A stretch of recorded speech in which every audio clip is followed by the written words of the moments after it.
Uma ótima tarde a todos. Começamos agora a segunda edição do Agricultura BR ao vivo para todo o Brasil. Nesta terça-feira, dia 30 de março, estamos juntos aí pelo Brasil inteiro, nas antenas parabólicas, sistema digital e analógico, também nos canais 190 e 690 na NET Claro TV. Você nos acompanha pelo portal sba1.com, o portal das notícias, informações, aquilo que você precisa para realizar bons negócios. Você sabe, é no sba1.com.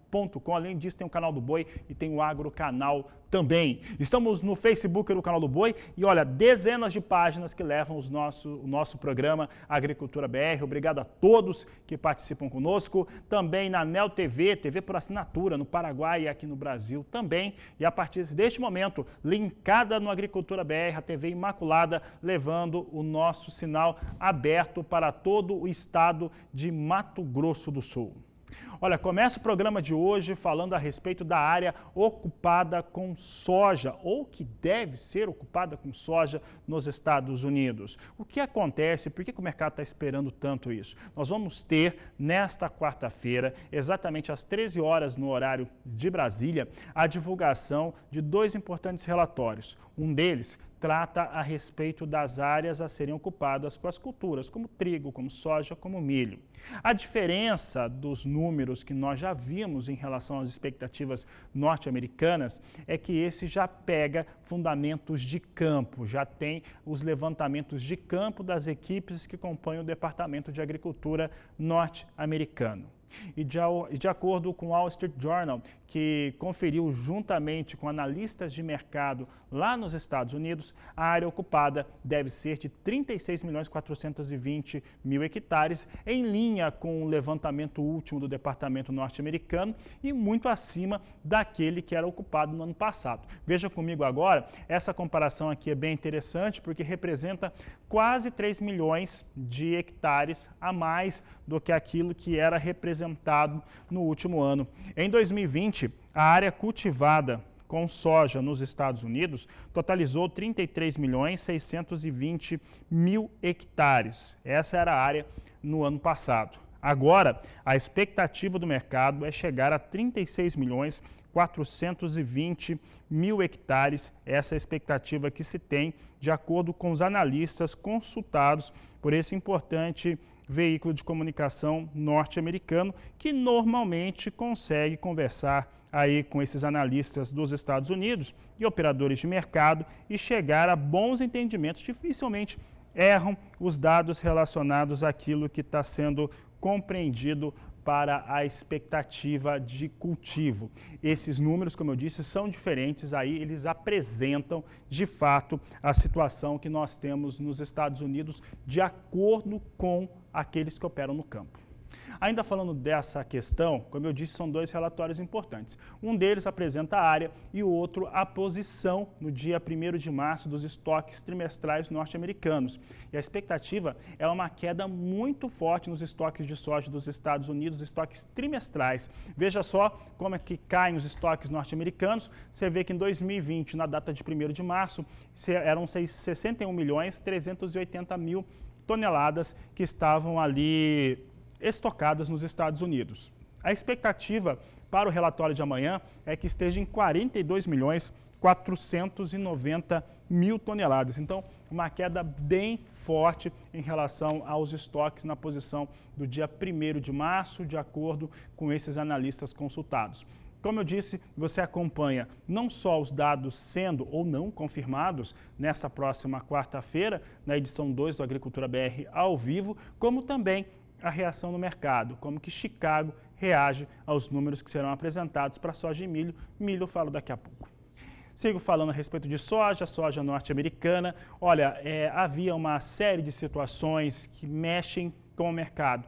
Um deles é em relação e que pode-se dizer de pressão, que está relacionado a uma demanda pouco ativa em relação à soja norte-americana e também esse relatório, que deve mostrar uma ampliação diária. Um outro fator também que ajuda a pressionar os preços de soja em Chicago é a colheita da soja no Brasil, que andou bem, já está bem adiantada, próxima, se aproximando da finalização, com uma super safra aqui no país. O fator positivo foram os embarques. O relatório de embarque dessa última tarde de segunda-feira trouxe números bastante expressivos com embarques de soja dos Estados Unidos, não de vendas, de embarques.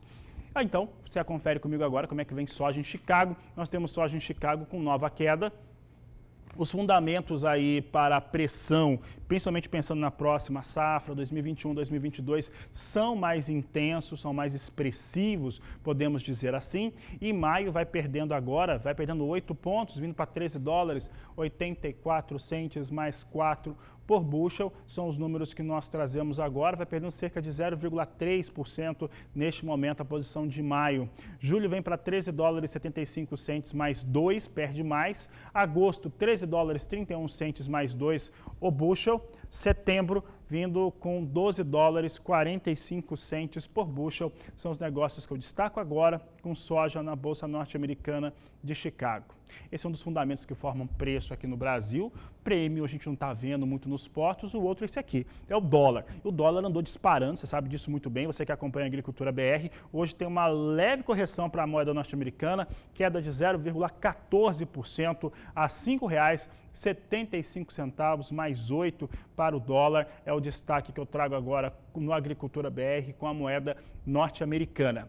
E é sobre este tema, dólar, e também o que vem acontecendo no mercado financeiro, que eu já converso aqui com o Walter Pulga Júnior, que vai nos trazer também informações a respeito de plano safra. Pulga, dólar hoje, nesse momento, vai recuando um pouquinho, devolve muito pouco daquilo que ganhou, permanecendo em patamares ainda muito elevados. Boa tarde, seja bem-vindo. Boa tarde a você, boa tarde a todos. Você lembrou muito bem. O dólar agora tem uma queda mais acentuada, viu? Em poucos segundos, entre o que você falou e o que eu acompanho aqui, a queda já é mais acentuada, de 0,22%, mas ainda acima de R$ 5,75. Vale lembrar que hoje mesmo o dólar passou de novo de 5,80. Portanto, há uma certa, vamos dizer, cautela dos operadores do mercado de câmbio em negociar com o dólar, que ficou oscilando durante toda a manhã, viu? Mas oscilando bem perto de 5,80. A perspectiva para o dólar em alta, ela permanece, e agora alguns analistas já veem de outro modo o comportamento do câmbio. Provavelmente teremos dólar com esses valores mais altos até o final do ano. Ou seja, não há perspectiva de que nós tenhamos aí uma queda para o dólar, como esperávamos nos primeiros 2 meses deste ano, que o dólar viria até para a faixa de R$ 5,00 ou até inferior a isso. Muito difícil isso acontecer, é o que os dados indicam agora, o que as análises indicam agora. De outro lado, nós temos aí uma queda do dólar, que chegou a subir, lógico, mas uma recuperação do nosso índice Bovespa. Veja, nosso índice Bovespa agora, Fabiano, ele sobe 0,82% e se mantém acima dos 116.300 pontos. Ocorre aí uma ajuda dos bancos, né? Papéis de bancos vêm em alta, mas Petrobras, que tem um volume de negociação muito alto, vem em leve queda. Nós temos também queda para papéis da Vale, de mais de 1%, queda para Suzano, papel e celulose, queda de 1,62%, e temos queda também para algumas empresas do setor metalúrgico, né? Companhia Siderúrgica Nacional, por exemplo, vem em queda, então isso impede aí uma alta mais acentuada do nosso índice Bovespa. Além do que, lá fora, as bolsas não têm um comportamento positivo na Europa e na Ásia, mas nos Estados Unidos há muito receio com o que está ocorrendo por lá, os índices dos Estados Unidos vêm em queda.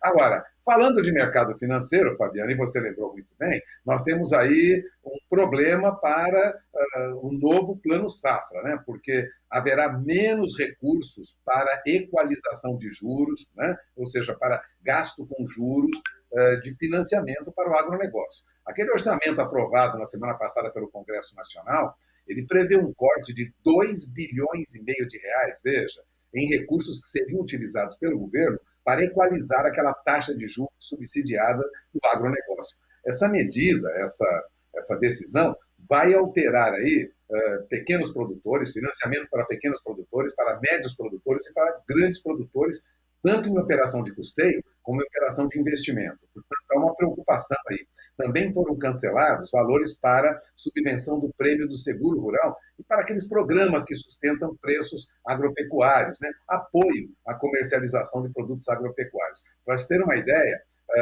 esses valores, né, acabam reduzindo de muito o apoio que o produtor teria com o Plano Safra, que, aliás, a ministra Tereza Cristina gostaria que fosse bem maior do que o do ano passado.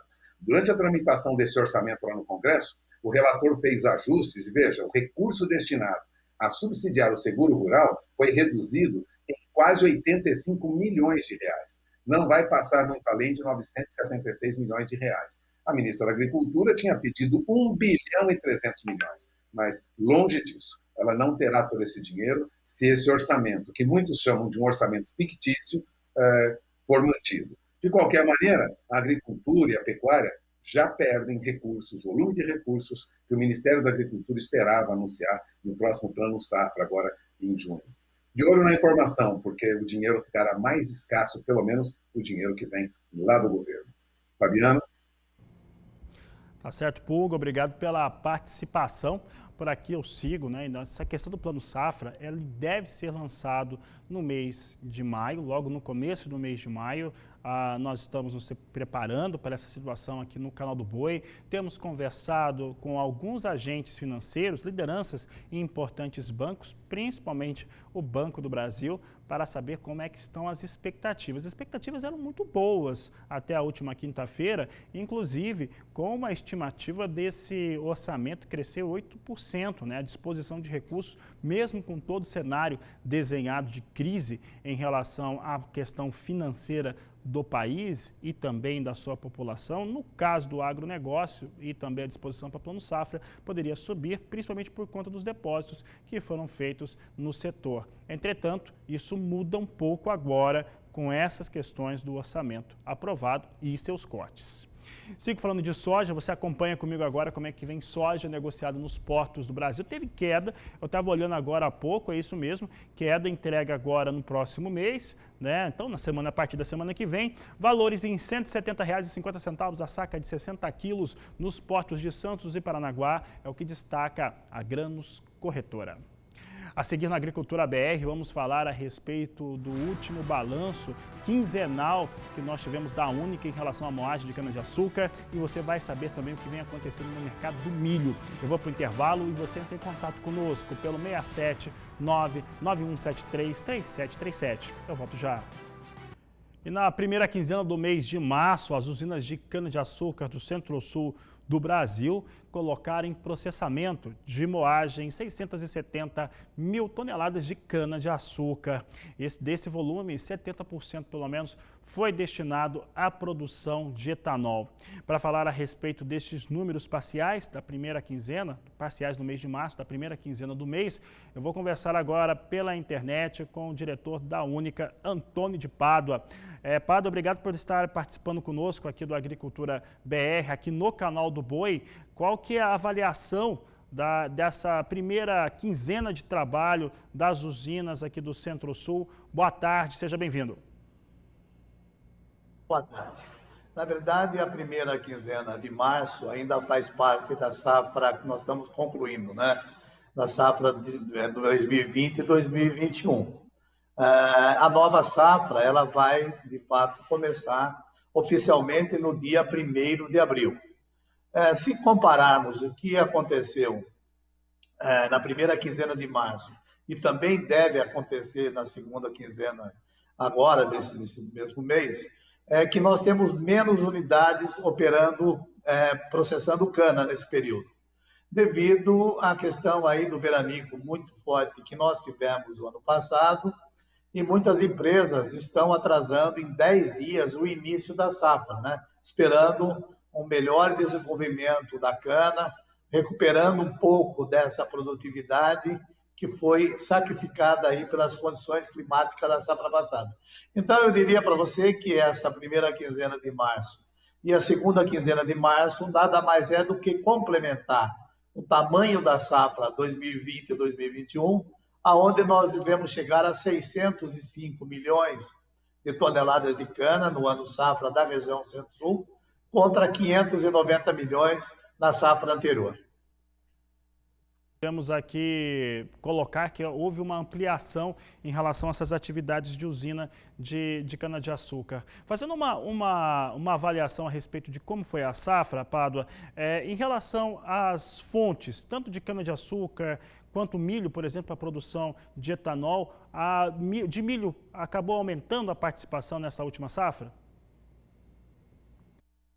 Sim, a safra foi uma boa safra, né? Apesar de ter um início tumultuado, um início muito preocupado, primeiro pela questão lá do conflito do preço do petróleo, vindo até ter preços negativos. Depois, em seguida, nós tivemos a questão da pandemia, o anúncio pela Organização Mundial da Saúde.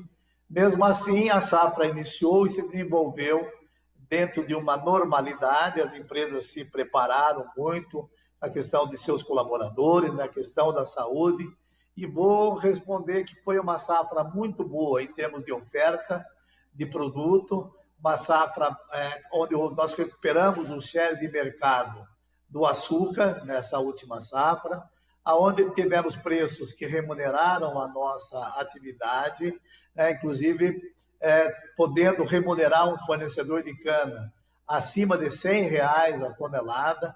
Então, foi uma safra altamente positiva, né?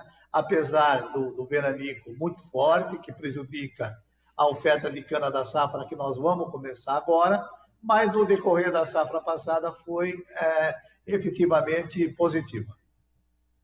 Em relação a esse dispositivo que você acaba de nos trazer, eu lembro que quando começava esta última safra, houve um impacto em relação a petróleo, que caíram os valores no cenário internacional, teve também a queda no consumo e você falou da recuperação do share açucareiro do Brasil frente ao mundo. Você acredita que foi determinante para ter sucesso essa safra, essa recuperação da participação de mercado de açúcar global? Sem dúvida alguma, esse foi o fator preponderante, né? Hoje, aqui na região Centro-Sul, nós temos 15% da cana que são processadas pelas unidades que só produzem o etanol.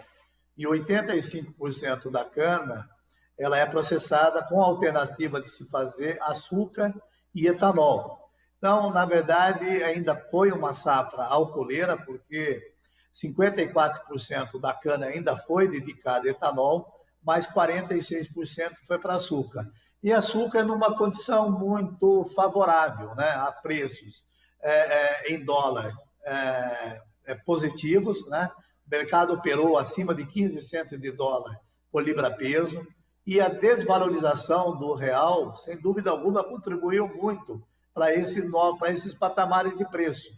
E, do ponto de vista do etanol, também ele não foi negativo, porque a Petrobras ela manteve uma política de preço da gasolina atrelada ao petróleo e atrelada ao mercado internacional, que também proporcionou, evidentemente, em menores proporções, também uma remuneração efetiva ao etanol. Quanto ao etanol de milho, sem dúvida alguma, o incremento foi muito grande, foi quase de 70%. Né? Hoje, nessa safra, nós estamos produzindo algo como 240 milhões de litros de etanol de milho por mês, né? E é uma oferta que ela não é interrupta, ou seja, nós não temos safra e entre safra para o milho. E o milho veio, sem dúvida alguma, contribuir muito na questão da oferta do etanol. Então, esse ano, de novo, o milho deve ter um incremento, provavelmente irá ultrapassar aí de 3 bilhões de litros de etanol, que já deve significar 10% da produção de etanol do Brasil, deve ter como matéria-prima, sem dúvida alguma, o milho. Vou falar de alguns fundamentos econômicos e que influenciam diretamente o mercado internacional e, claro, a oferta aqui brasileira. Primeiro que nós vamos entrar na nova safra com o real igualmente desvalorizado. O Brasil teve uma recuperação muito forte em relação a essa participação de mercado de açúcar.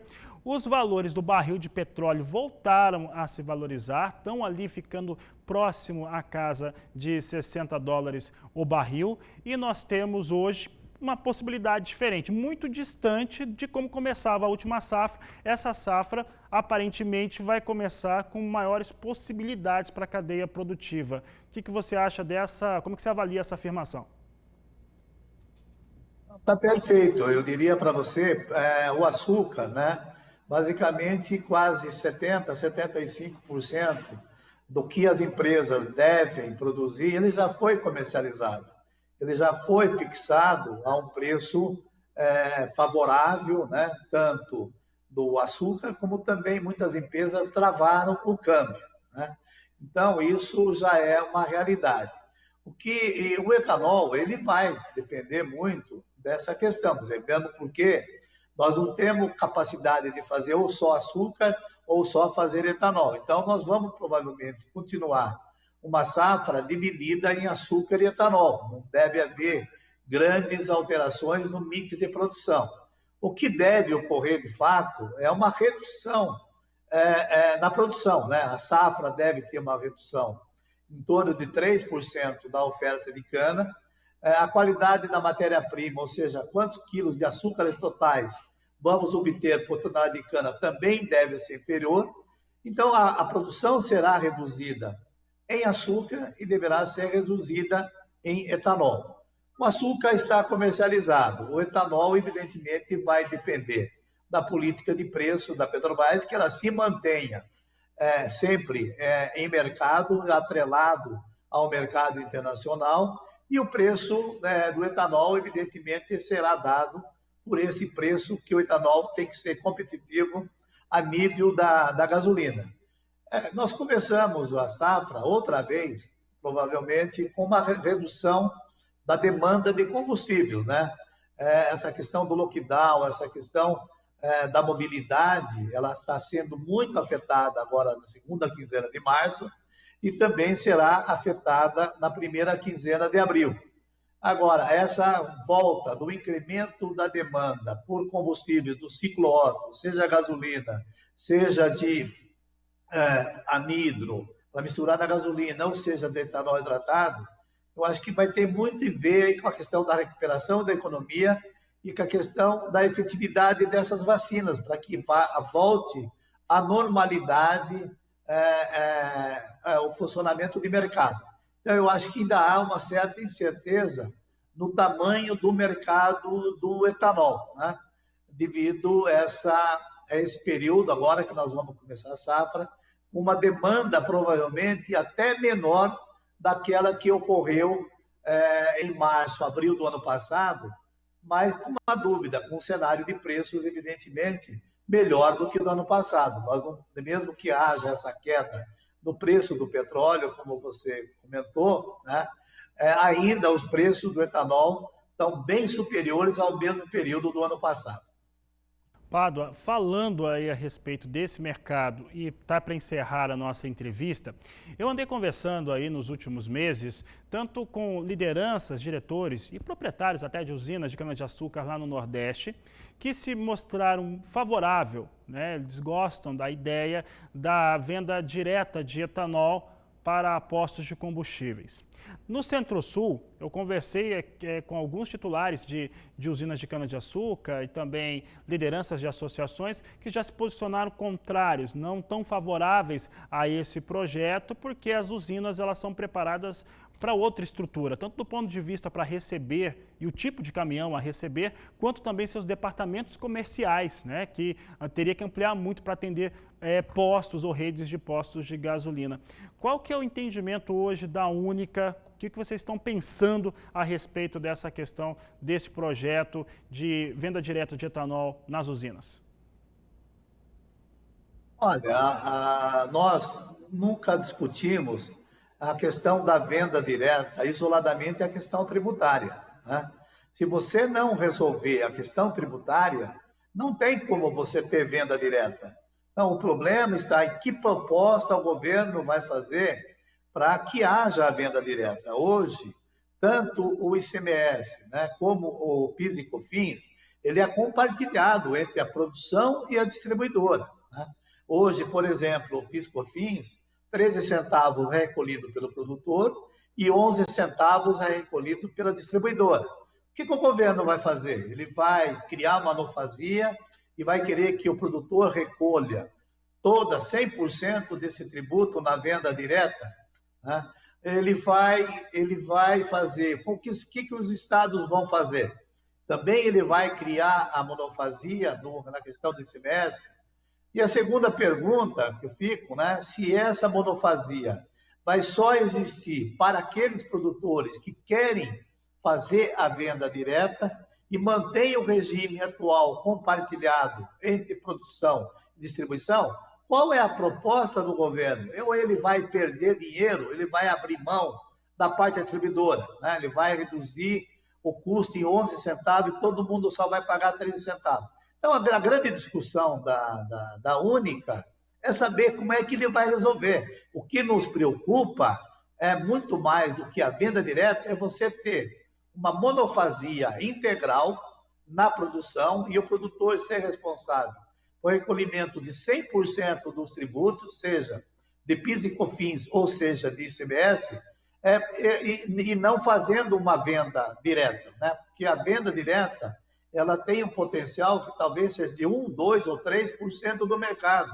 E para viabilizar uma venda direta de 1, 2 ou 3% do mercado, a produção de etanol tem que bancar 100% da carga tributária.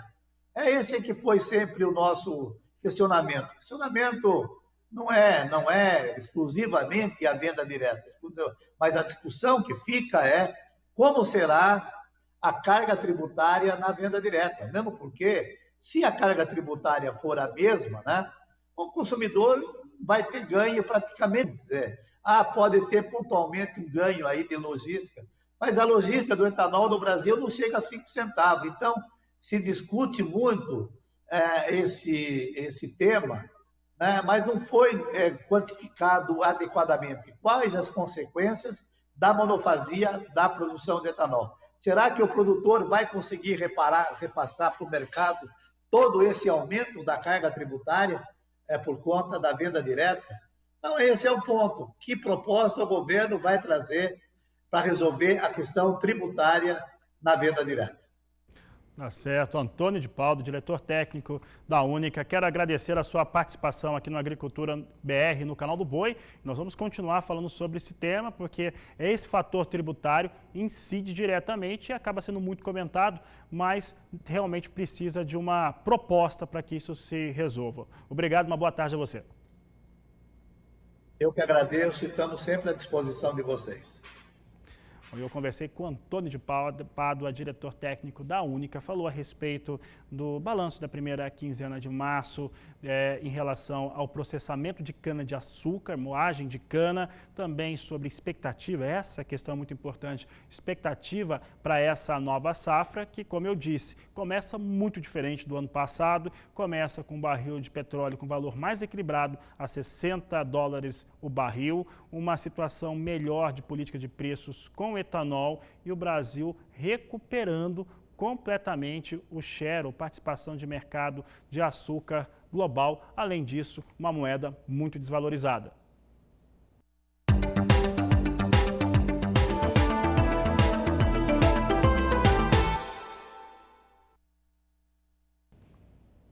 E em muitas regiões, o excesso de chuva atrapalhou a colheita da soja, que já foi atrasado por uma semeadura tardia, e isso trouxe consequências para a semeadura do milho. É o que nos mostra agora o repórter Vinícius Souza.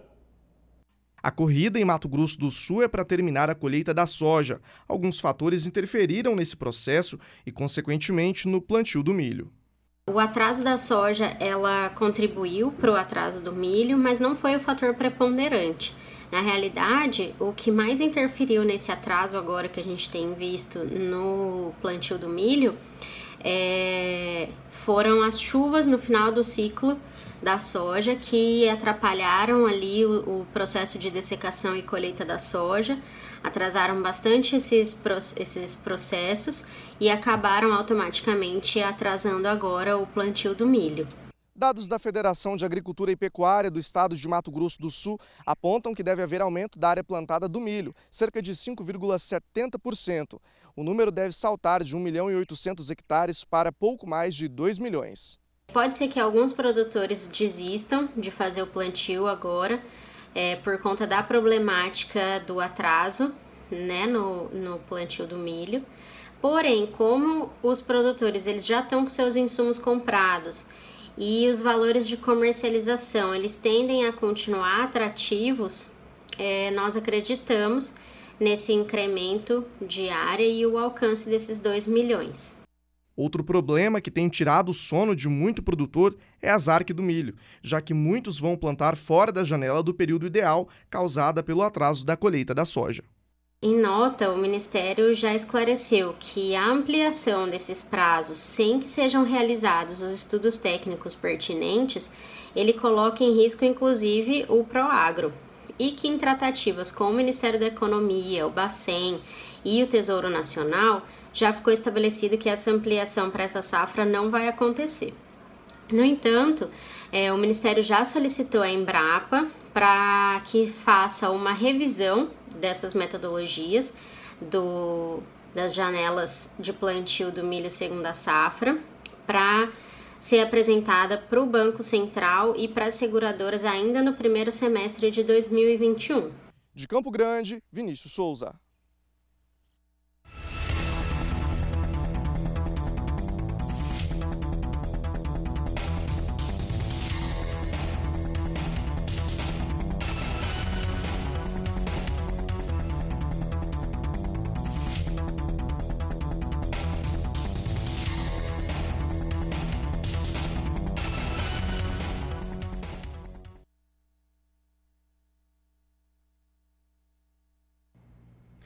Em divulgação avulsa, na manhã desta terça-feira, o Departamento de Agricultura norte-americano informou que exportadores privados do país venderam 100.800 toneladas de milho para destinos não declarados para entrega ainda na campanha 2020-2021. E olha, por falar em milho, o milho vai ter a área realmente aumentada, pelo menos é a expectativa dos analistas que foram consultados pelo Wall Street Journal, que conversou com os principais analistas e operadores de mercado nos Estados Unidos para trazer essas definições, e deve ficar realmente com uma área maior. Além disso, se tem hoje pouca sinalização também em relação ao milho para a questão de demanda, e também tendo aí essa estimativa de que as áreas vão ficar maiores e com isso uma produção maior. E assim reage o mercado. Reage com uma queda superior a 1% em todas as posições aqui de curto prazo. Esse é o principal sentimento que se tem agora em relação a milho negociado na Bolsa de Chicago. Além disso, nós temos hoje o petróleo com uma ligeira redução. Posição de maio vindo a $5,40 mais 2 o bushel. Julho, $5,24 mais 6 por bushel.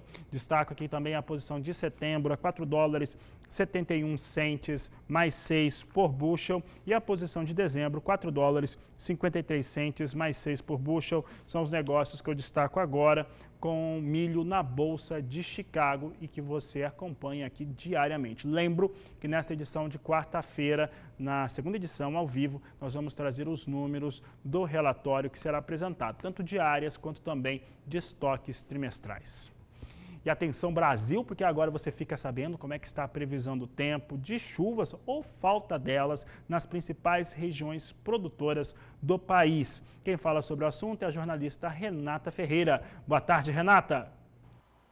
Boa tarde, Fabiano. Boa tarde a todos. Fabiano, mesmo com o rompimento aí do bloqueio atmosférico, a chuva não deve retornar de forma intensa para o sudeste brasileiro. A previsão é de que nos próximos 5 dias a precipitação fique em torno aí de 20 milímetros na zona da mata e também no Espírito Santo. Por outro lado, no Cerrado Mineiro e também na Mogiana Paulista, a chuva será bem mais fraca e isolada. Só para se ter uma ideia, hoje a umidade do solo está baixa para o desenvolvimento agrícola na Alta Paulista e pior, com tendência aí de redução em 10% ao longo desta semana.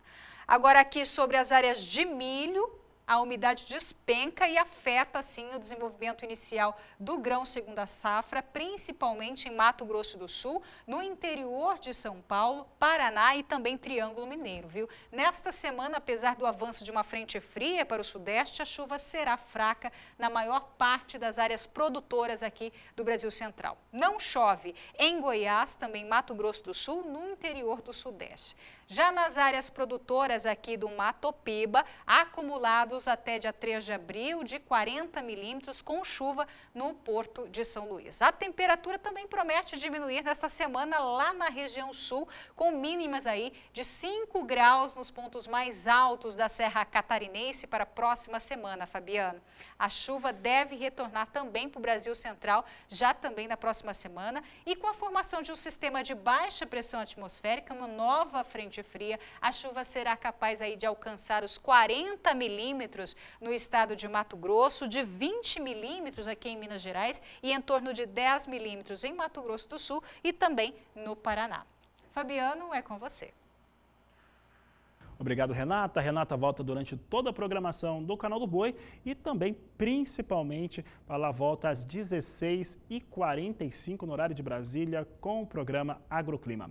Por aqui, a Agricultura BR vai para o intervalo comercial, porque daqui a pouco eu falo dos fundos, o que vai ter de recurso no Funcafé. Aumentou e agora é recorde esse valor. Aproveite para entrar em contato conosco, o nosso número é 67991733737. Eu vou para o intervalo e volto já. O Conselho Deliberativo da Política do Café confirmou, depois de uma reunião virtual que reúne membros da cadeia produtiva do café, os novos orçamentos, recursos para o Funcafé para a campanha 2021-2022. Com isso, chegou a um valor recorde de 5.953 bilhões de reais. Ele supera os recursos da safra passada, que foram de 5.710 bilhões de reais. É o que nós vamos mostrar agora na tela, inclusive com a divisão, na aplicação desses recursos do Funcafé. Você acompanha comigo agora.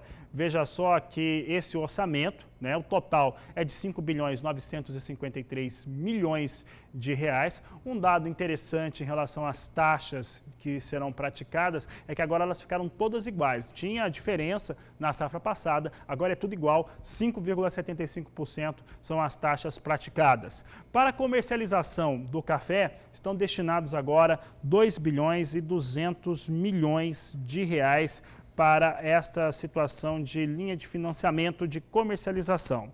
Já para o custeio, ficou à disposição 1.160 bilhões de reais. Para o chamado FAC, o financiamento para aquisição de café, o recurso destinado é de 1.350 bilhões de reais. Para capital de giro, 630 milhões e 500 mil reais. E ficou de fora, mas também é igualmente importante, a linha para a recuperação de cafezais ficou com recurso disponibilizado de 160 milhões de reais. É o novo Funcafé, chegando a esse valor recorde, 5.953 milhões de reais.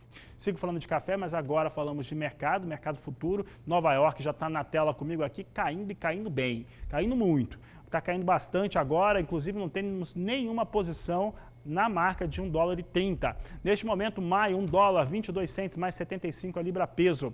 Julho, $1,24 mais 80 a libra peso. Setembro negocia agora com $1,26 mais 75 por libra peso. E dezembro, $1,29 mais 15 por libra peso. Essa queda para o café em Nova York, ela reflete um dólar mais forte no mundo todo, não é só no Brasil, mas mais forte no mundo todo, e principalmente a liberação do canal de Suez, depois que o navio deixou de ficar atravessado, não influencia em praticamente nada em relação ao café do Brasil. Mas ele trouxe uma certa expectativa, principalmente em cima do Robusta, em relação ao desabastecimento na Europa. Isso reflete também, de certo modo, no Arábica, e no Arábica também diretamente para levar café para os europeus, e isso agora reage um pouco na Bolsa de Nova York, mas os fundamentos continuam os mesmos e muito firmes.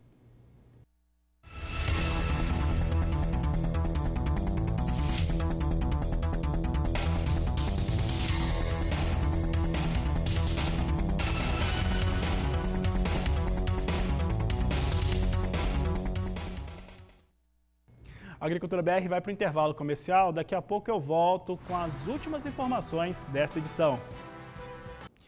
Vamos falar de soja mais uma vez, você vai acompanhar comigo como é que vem soja negociada em Chicago. Eu lembro dos elementos de pressão em relação à soja norte-americana. Não tem presença de demanda internacional sobre essa soja. Além disso, as expectativas estão em torno do relatório que vai confirmar áreas a serem trabalhadas. Será divulgado nesta quarta-feira. Você vai acompanhar ao vivo no Agricultura BR. E a expectativa dos operadores de mercado é de uma área de 36.420.000 hectares, portanto, quase 3 milhões de hectares acima da safra passada. Isso acaba pressionando o mercado um pouco. Nós temos aqui as posições perdendo muito, agora as quedas passam de 1% para os negócios com soja em Chicago.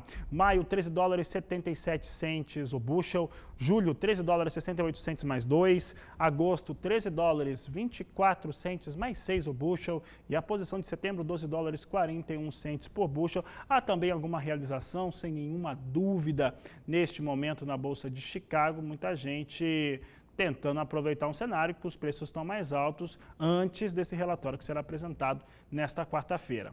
Você acompanha comigo agora dólar, você vai ver como é que vem o dólar comercial agora. Dólar a R$ 5,74 mais 3, vai perdendo mais um pouco. A queda para o dólar neste momento é de 0,41%. Apesar da queda, o dólar segue muito elevado, acima da marca de R$ 5,70.